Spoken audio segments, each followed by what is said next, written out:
court positions. For approval, authorize the Human Resources Department to process payment to the employees under the jurisdiction of the courts for those positions which were in question due to funding.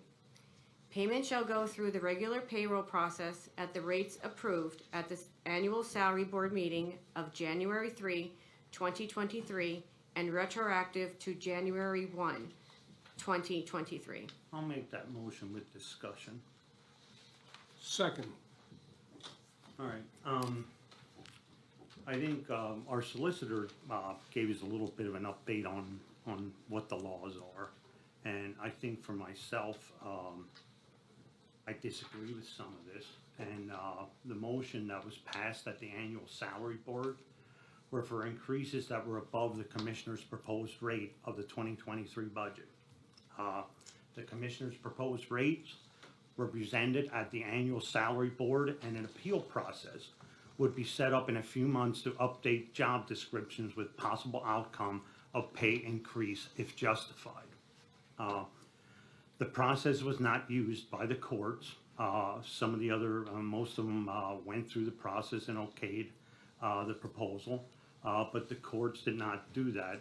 And the rate for court employees was held at the 2022 rate, not even giving the non-contested positions a chance for an increase.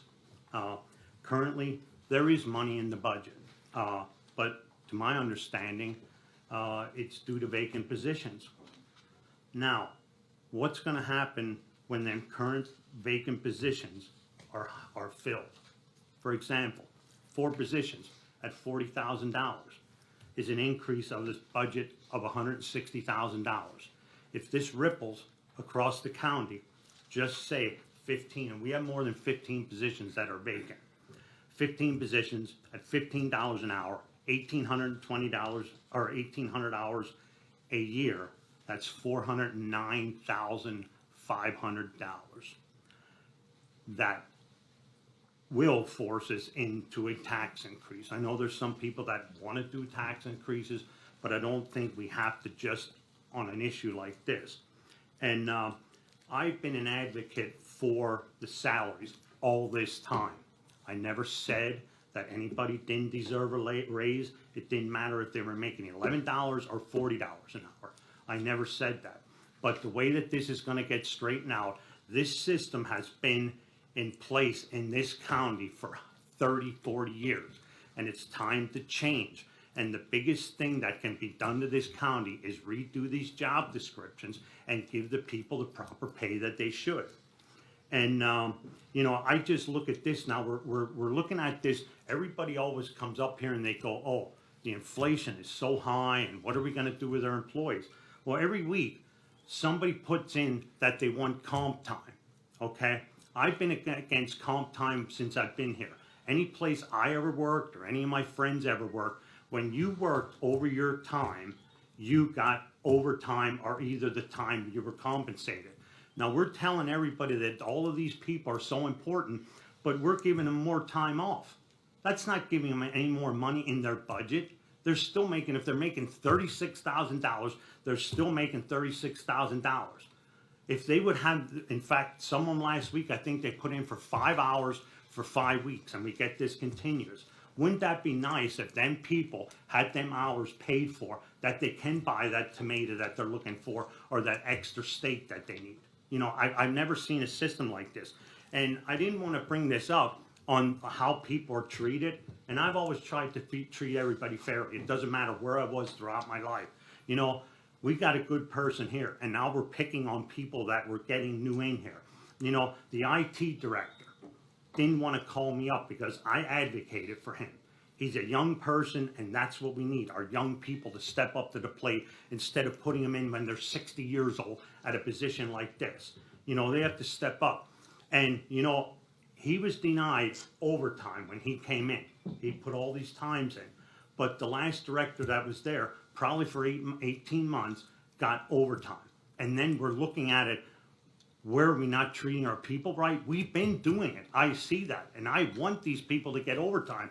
And why is this in here? We're contesting over this money that's in the budget for people that aren't even here that, and like I said, is this the way the budget was padded to make it look like we're doing a good job? You know, that we always have money to rely on? You know, but I just don't see it. This money that's in this budget, that to me, that's there for these vacant positions. If we got people coming in and they're working overtime, they should be paid for it. There's no other place in the world that I think that you come in and like I said, everybody that comes in here, every department, their employees are so important. They want to give them more money, but we sit here and give them more time off. So that means we don't need that. You're giving them more time off. Does that mean we don't need them? You know, now we got vacant positions, like I said, that people are coming in to cover for the vacant positions and we're not paying the people. But we sit here every week and say, boy, the inflation is really bad. But that's where we mistreat our people. And like I said, our IT director, when I went to a seminar with him, he was asked by Homeland Security to work for them. And he gave that job up. I mean, that was a couple months ago. He gave that job to come here, and he was here for 1 month, and we denied him overtime. We are abusing our people. We got to start helping the people out a little bit better and pay them for the time that they're here. But I mean, and like I said, this thing with this salary motion, you can stand on that all they want. But what is going to be the projected thing for when this money is given to the other employees? What are we going to run into next year's budget? I don't know. Like I said, I'm projecting here. I look at $409,000 already, just for that. So where are we going here? And I don't know. Is it back? Should we get rid of some of these positions? And that would help. And you know what? In our office here alone, now we had a process. One of our employees retired, so they moved up, and the next one moved up, and it kept going like that. Within our budget here, I think I have it on. I think it was like $89,000 or $8,900 we saved in our budget. Colleen retired, Lisa moved up. I think we saved $8,900 on 3 people. That isn't our money, it's the taxpayers' money. And that goes back into the pot for next year to give raises. Like everybody comes in here and they think everything is their money. It's not. It's the local taxpayer that's paying for it. And I think when we do this stuff, we're abusing it. We're abusing it just by this one little thing where we're not paying these people on just comp time alone. How many people come in here, like I said, that could buy that tomato? Or maybe if they're going to get $50 extra a week, that they can pay for their gas to get to work. We're not even giving them compensation to get here. And it's plain simple. That's it. So I think everybody can come in and argue over this motion, but this is not right. That's my stance on it. And you can sit here, Wayne, and talk about it for 100 years. This has been going on for 20 years, and now I'm the bad guy that wants to get people wages. So you just keep on your campaign and do what you got to do. I would agree 100% on the comp time, except for a few hours because it's carried away, and eventually those people have to take off.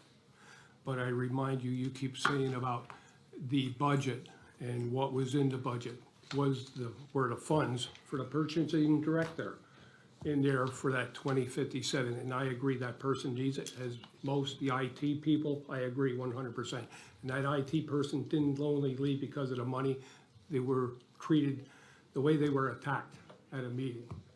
So, Well, I can guarantee you I never attacked anybody. Maybe no, you I didn't did, say but it was didn't. you. I didn't say I it don't was you. attack anybody. Yeah, And you know, no. that person, if they would have hung around, they came to other people. I was the one that was working on the salaries, and they came to somebody else. And if they would have listened to me, in fact, even like the election director might have been here too, but they went to somebody else besides me. And you're saying that we could have probably straightened it out come January 1. And that was my suggestion. That was when we were having all these meetings about these salaries. Nothing ever happened from October, November, and December. Okay, so I So- would, well, to begin with, those people leaving, yeah, I would have liked to see them stay as well. But to turn around and pay other new people is a lot more money. Was that money put in the budget for that higher increase in purchasing? And I go back to it again. I don't know if anybody knows how the salary works. You get money through attrition. And when people do retire, we want the people to have a good life to retire. And like I said, just in our department alone, we saved $8,900. That this money is, that person, whatever this person in the next department is moving up or getting, that we can use that money. But like I said, everybody thinks that's their money in that department. I don't look at it. I think these girls here got a decent raise. They moved up, and it's the first day of their job, and we had confidence in them. I mean, when Lisa moved up, if we didn't have confidence in her, I mean, I worked with her every day. You know, if somebody would have came in here and said, well, we want somebody else besides Lisa, they would have had a battle with me because I work with her every day. I see her, and that's how you treat people. You don't treat new people and then abuse them. But if you go back to the budget, Mr. Arner, Yeah. you know, look at what we increased again today. Just our insurance costs for this one item, $67,421. And we gave you, we set aside $800,000 towards salaries. But what did we do to compensate or decrease that deficit in the county budget? We have been operating at a deficit for 3 years. If you want to, fine, I agree 100%. Those people at the lower end definitely deserve that salary. There's others at the top of the salary or the management level that should be more, maybe some are overpaid, I agree with that. But, you know, nothing was done to compensate for the increases of many things going back. How many things have gone up over the years, but yet nothing was done to decrease the deficit of this county. Well, this motion is an attempt to rob Peter what the funds for these vacancies to pay Paul, right? Without any concern for the impact on Peter, which in the future, and Commissioner Arner clearly stated, is the county taxpayer, right? And it's also our authority of the Board of Commissioners to set a budget and for taxation. And again, we saw this play out earlier, or mid last year, August, September timeframe, in motions that were made. Nothing prohibits the courts from coming back in here next week and saying, I want to hire and fill those 4 vacancies. Nothing prohibits them from doing that. I have no faith that they won't do that. And to support this would just be providing them an opportunity to do that and put us in a position, as Commissioner Arner clearly stated, where one, the budget and taxes have a significant probability of increasing due to our actions in support of this. That's all I have. Your Honor?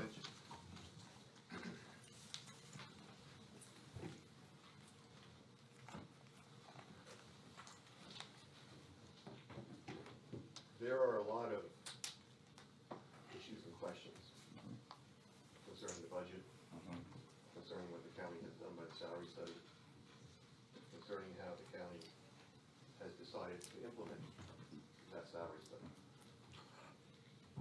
On December 8th of last year, this Board of Commissioners distributed to each rural office holder what the Board of Commissioners thought should be paid for each position in each office. That may be a suggestion, but the Board of Commissioners does not have the legal authority to establish the number or the rate of salaries for any position. But that's apparently what the Board of Commissioners wanted to do in that release. I asked a question, and I was told by Commissioner Arner that those positions, those amounts that were handed out by this Board of Commissioners were fully funded in the budget going into 2023. I met with your financial consultant perhaps a month and a half ago, and he confirmed that those positions were fully funded. Not just that were budgeted, but the monies were appropriated within that budget to pay those salaries for those positions 100%. And that was a change of what the commissioners had done apparently in past years, where they would fund at the earlier year's rate, whereas this year, they were gonna fund at the 2023 rate as you guys estimated salary should be set. So we come to a salary board meeting, the annual salary board meeting on January 3rd. And myself, in differentiation from the other department heads, made motions one by one as to what I thought the positions for my staff should be set at. Ultimately, there were 22 positions that were different than what the commissioners had handed out on their December 8th handout. And those positions were voted on by the salary board and approved by a 3-2 vote. That's what the salary board set those salaries at. That's the way salaries are set in this county under the county code. 2 commissioners on this board said, we're not gonna fund it. In essence, we really don't care what the salary board set these salaries at. We're not gonna fund it. Okay? Commissioner Lucas Every says, there's a case by the appellate court by the name of Cadu. And Cadu says, the commissioners fund, the salary board sets. I don't disagree with that law. But Cadu dealt with a different circumstance. Cadu dealt with a situation where it came out of Monroe County, where the salary board and the office holders were requesting and directing the county commissioners to take funds from some other area of the budget.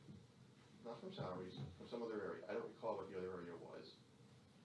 And the appellate court said, the salary board is an administrative board. It is not a legislative authority.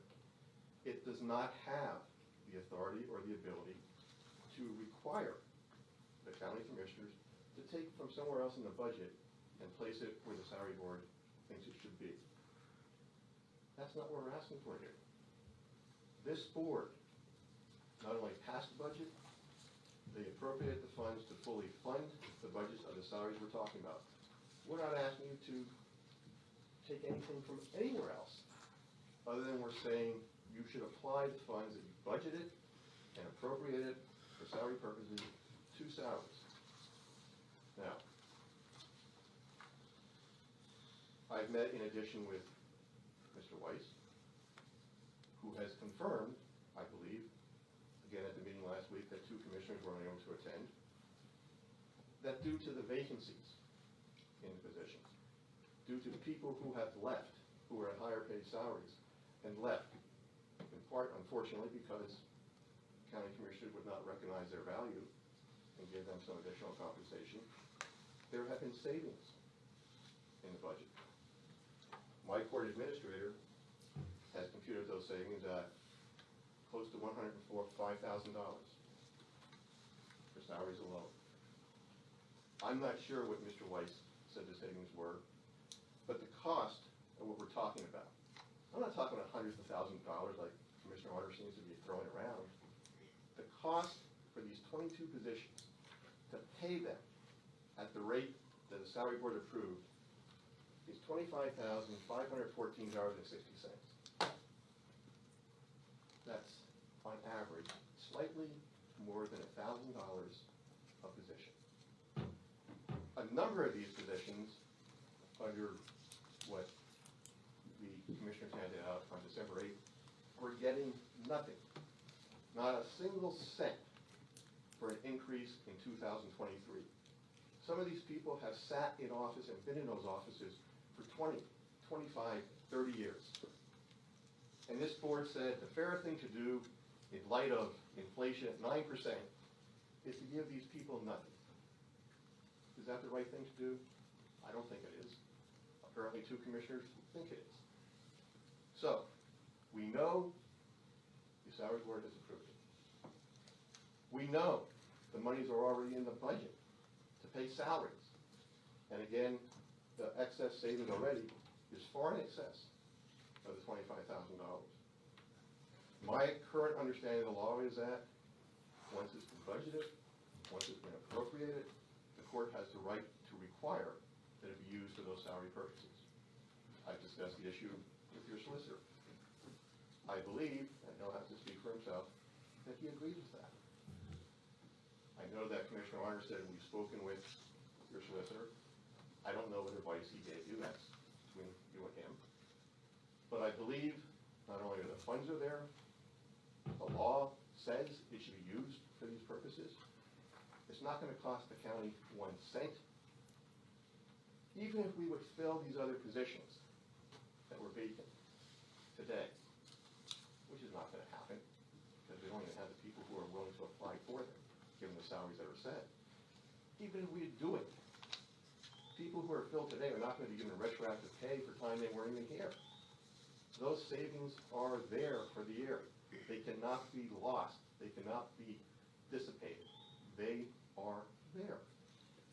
So, if the money is there, if the law says it should be used for these purposes, I guess if this motion is voted down, we have 2 commissioners or perhaps more, we're gonna say, we don't care what the law says. We don't care what our attorney advises us. We're gonna vote against it. Now, is that the right thing to do?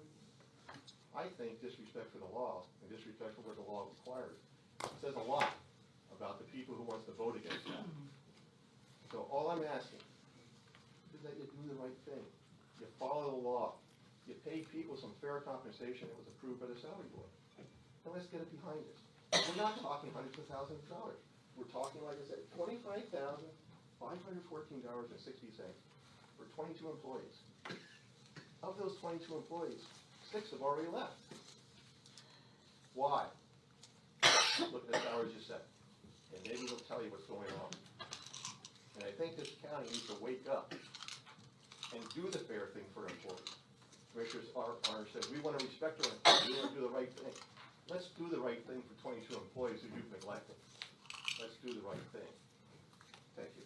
Okay, and I'll respond to that too. I think what this salary study was, and I don't think I asked for it, I mean, I sort of did my own salary study, but when I look at this, the way that the money is distributed, you know, I think it was to not have disparity between the lowest salaries and the upper salary.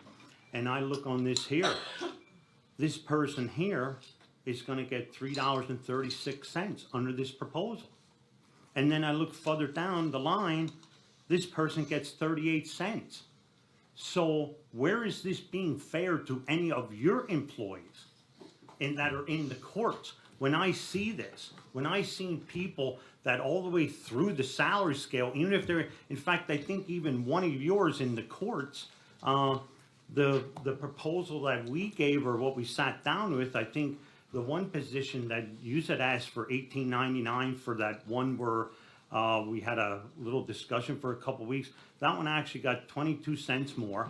I think the IT person in the office was, did that person go from $15.42 of an increase of $2? So you can't say that we're not looking out for people, but again, I go back to it. And the thing was, people aren't getting paid or being paid fairly. And right here, I look at it again. The top person is getting $3.36, and the ones down at the bottom are getting 38 cents. So who's being fair or not fair? You know, if you want to distribute money, then distribute it money evenly, because the secretary down at the bottom works just as hard as the administrator at the top. You know, and that's my point. And we have, like I said, we have 400 employees to take care of. And and that was the process that this was gonna be. Now, this process, if it's not accepted, and I said, I didn't ask for this. Now, all of a sudden, now, is our appeal process, is anybody gonna appeal anything? Or is there anything in the works for any of these positions to be appealed? I mean, I'm looking at this, I know the courts had asked for an extension, and we denied it, but what's gonna happen? And we're not denying anybody coming back and appeal, even if it was after these, you know, after this. You come back and you have justification. But I said again, I look at it, the main objective that we were looking at was to have a fair wage throughout the whole salary scale, and it's the same thing, it's the same exact thing that was done for 30 years. And, you know, and I'm not breaking the law by being fair to people. If somebody would come in here and say, okay, everybody here is getting the same raise, or whatever's going on, then that could be a discussion. But I still see $3.36 at the top, and I see 38 cents at the bottom. That's my point. I guess we can selectively choose to apply this law but not Act 57, Judge. I'm sorry. I find that hypocritical for Do you. you want me to respond to that? Because I wasn't No, given a chance because I'm just before. saying, you've had your opportunity. Not to And- respond to that, Attorney Commissioner, That's because the you've done issue this with time and Act time again, 57. sir. I mean- So the Commissioner's done this time and time again. He brings something about Act 57. Sure. When the court is not given an opportunity to respond. And that seems to be his modus operandi. I've said, if he wants me to respond to Act 57, because I didn't discuss, I was trying to keep concentrated on the issue that was before you. Now he wants to bring it up again. If you want me to respond, I'll respond. I said this repeatedly in public, and Commissioner Lucas Evers doesn't want to hear it and doesn't want to acknowledge it. I don't acknowledge it because I disagree with your belief That that you has don't have to nothing- comply, Judge Has Namath. nothing to do with this decision or this vote here. And I agree with that, but Commissioner Lucas Evers wants to bring it up. He wants to raise red herrings. It's improper, it's unfair, it's disrespectful. No, it's not a red herring. You said we should apply the law and we should adhere to the law. It is a law. You were referencing a law. I don't see it as a red herring. It's analogous, it's similar, it's the same. Ms. O'Donnell, I am ready for the vote whenever they are. I'm Ready- ready to go I'm ready ahead for the and vote. No do the further vote. discussion? No further Okay. discussion. Mr. Arner, No. Mr. Lukasevich? No. Mr. Notstein? Yes. Well, let's go back to the salary stuff. I know at the annual meeting, you guys had the proposed one, most of the, all the row offices except the courts had the proposed that you guys did, had that accepted and then the alterations. The courts did not, but why didn't you guys ever go back and take the ones that you had, the sample that you gave the courts and bring it up to 2023 instead of keeping them in 2022? Why didn't we take unilateral action to make the why didn't motion? Why didn't the salary board, wasn't that ever rediscussed on that part? Bringing that J sample that you guys sent out to everybody? The courts had the option to bring that up at every meeting, right? So if So- it wasn't brought up as a motion to the salary board, Okay, right? I mean, that's what I our wasn't sure. initial recommendation was to accept, right? And then from there, build your other motions for Okay. additional increases. So the initial one was just never brought up again too? I you don't guys. recall it ever being brought up in a Okay. salary board, yeah. Thank you. And then, with regards to all that discussion, you guys talked about employees leaving. Do you know how many employees have left since the beginning of the year? I don't know, but I think Samantha might be able to answer, but I think I asked you the other day, there was actually 5 employees that came back to the county within the last, I think I had a list and there was the sheriff's department got some back. There was 5 of them that came back. So, and I said, I think when some people leave, they don't realize what we offer. I mean, this benefit package, and I think Mark can even attest to like our pension. Like our pension is tremendous. I mean, it's like when everybody was losing money, we lost a little bit, but we gained. I mean, we were at like 80,000, I think, or 80 million when I came in here, and I think it was down to like 90 something. So we're pretty good on the benefit package, and I said, some of these things, we're not asking people for more co-pay. I mean, we haven't done that for a while, and it's like, I think some people see that, and it's probably with the gas prices. I mean, you're paying $100 to drive to Allentown, and you're going down there for $2. It just doesn't work out. And I said, I still feel our county is a great county to work in, and I think the county has a bright future with everything that's going on within the county, and I think hopefully all these people will come back. Amy, I would say you do a disservice if you're just gonna try to look at 1 year of number of people. You have to go back and do the research. All the agendas that include the personnel reports are online. You can go back and count number of people left, number of people who came. Hopefully in the near future, we'll have an HR platform that will allow us to do that instantaneously. I know that Sam is big into leveraging the technology, but right now, unfortunately, you have to go out and, basically go through the agendas and count departures and arrivals. And, speaking of Samantha, was she on last week's personnel report? Cause I don't remember seeing her. Was it 2 weeks ago? Yeah, yeah. Yeah, 2 or 3. Okay. Yeah, it's 2 or 3.